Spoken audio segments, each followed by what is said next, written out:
the most destructive batsman.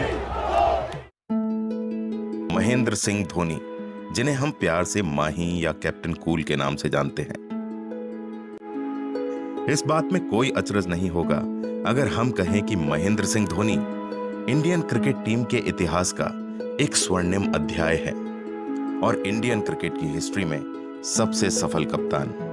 MSD इकलौते ऐसे कप्तान हैं जिन्होंने तीनों फॉर्मेट की आईसीसी ट्रॉफीज, टी20 वर्ल्ड कप इन 2007, ओडीआई वर्ल्ड कप इन 2011 और चैंपियंस ट्रॉफी 2013 इंडिया को जिताई है। In the air, Srishant takes it. India win. Unbelievable scenes here at the Bull Ring. MS Dhoni got it right in the end. India, the world champions. नमस्कार दोस्तों, ज्ञान के इस सफर में मैं हूं आपका हमसफर अतुल चौहान और आज हम सीखेंगे लीडरशिप के बारे में, और वो भी महेंद्र सिंह धोनी से।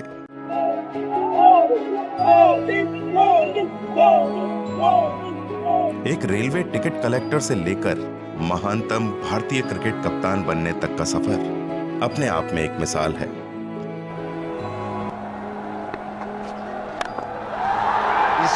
महेंद्र सिंह धोनी में यूं तो कई क्वालिटीज कूट कूट कर भरी है, फिर चाहे वो हेलीकॉप्टर शॉट हो या लास्ट बॉल पर सिक्स मारकर जिताना हो,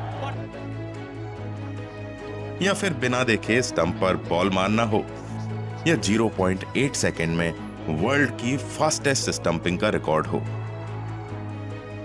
पर सबसे बड़ी क्वालिटी जो उन्हें अलग बनाती है वो है उनकी लीडरशिप क्वालिटी। आज के इस वीडियो में हम बात करेंगे महेंद्र सिंह धोनी की 5 लीडरशिप क्वालिटीज के बारे में जो किसी भी इंडिविजुअल, प्रोफेशनल या फिर ऑर्गेनाइजेशन को टॉप पर ले जाने के लिए बहुत मूल्यवान हो सकती हैं। तो आइए प्रारंभ करते हैं आज का एडवेंचर। परंतु अगर अभी तक आपने मेरे चैनल को सब्सक्राइब नहीं किया तो प्लीज सब्सक्राइब कर नोटिफिकेशन बेल दबा दें ताकि आपको मेरी आवाज में इस तरह का सेल्फ इंप्रूवमेंट कंटेंट मिलता रहे।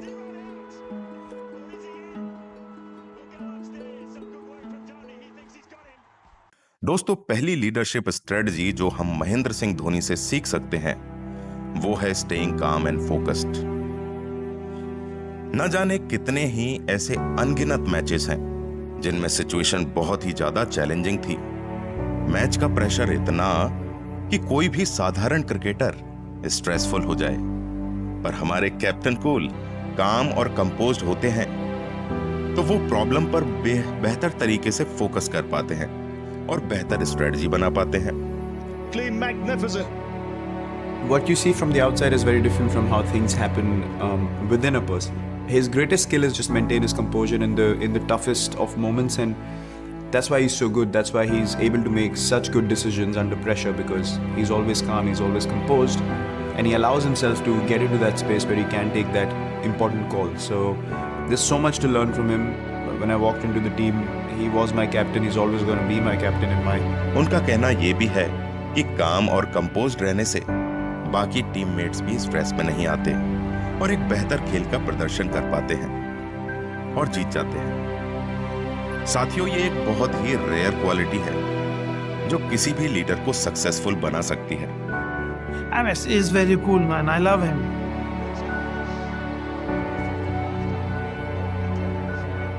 दूसरी लीडरशिप क्वालिटी जो महेंद्र सिंह धोनी से हम सीख सकते हैं वो है lead from the front end lead by example.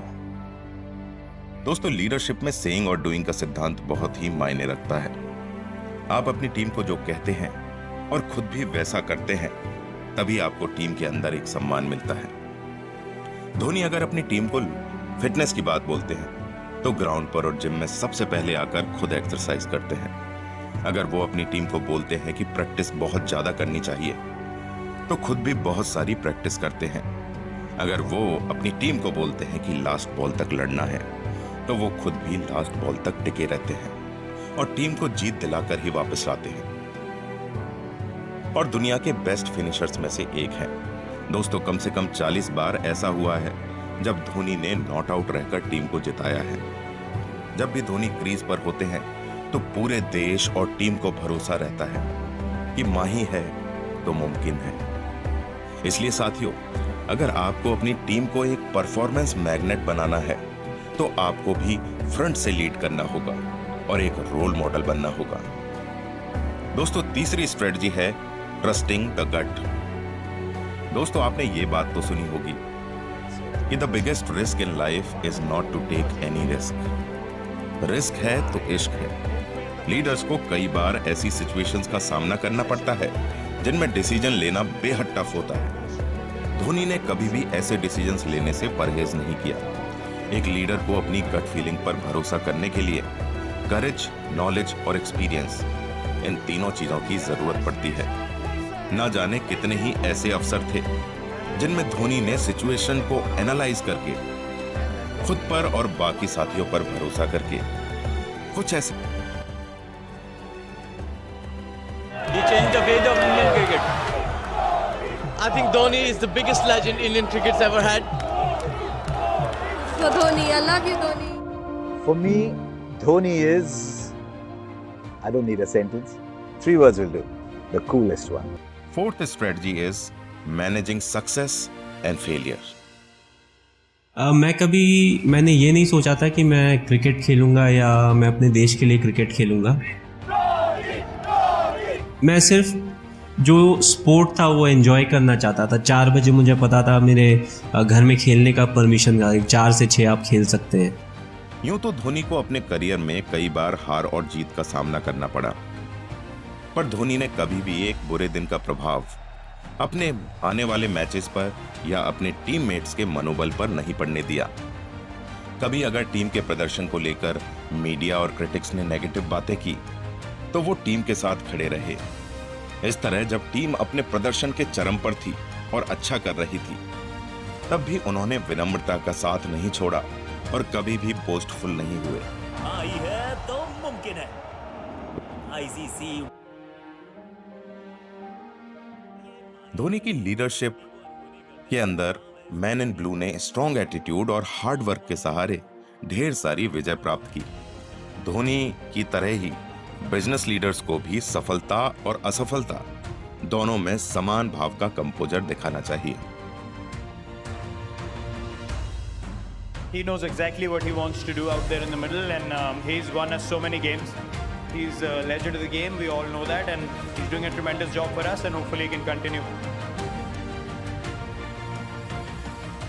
पांचवी और आखिरी लीडरशिप क्वालिटी जिसके बारे में हम आज बात करेंगे वो है taking responsibility and giving credit.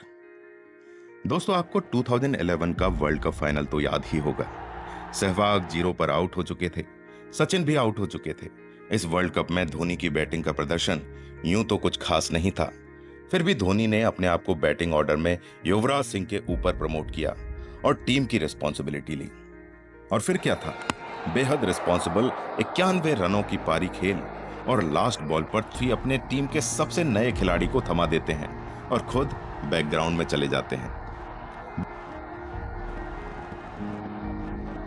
For me, when I came into the Indian team in 2016, he was the captain, so that was a good relief for me that whenever in doubt, we run up to him, we ask him questions because he's a calming influence in the team. He helps us quite a lot. बाकी teammates उस trophy के साथ खेलते हैं, photos खिंचाते हैं। वो actually limelight में नहीं आते और कोशिश करते हैं कि ज्यादा से ज्यादा क्रेडिट टीम को दिया जाए।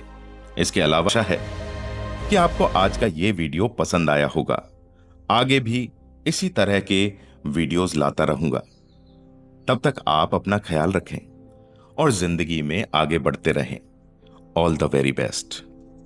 Dhoni finishes off in style. A magnificent strike into the crowd. India lift the World Cup. After 28 years, the parties start in the dressing room. And it's an Indian captain who's been absolutely magnificent. We all just love having him around and seeing him have so much fun with his cricket now, and he just enjoys every minute of being on the field, and our understanding's been brilliant over the years, because when I walked into the team, the reason why he gave me chances because he believed that I play with the right intention and I would do anything for the team together, and that's why the partnership is so special. And even off the field, he understands me fully, I understand him completely, and I'm always up for listening to his advice on the field, and it helps immensely to have someone so experienced around.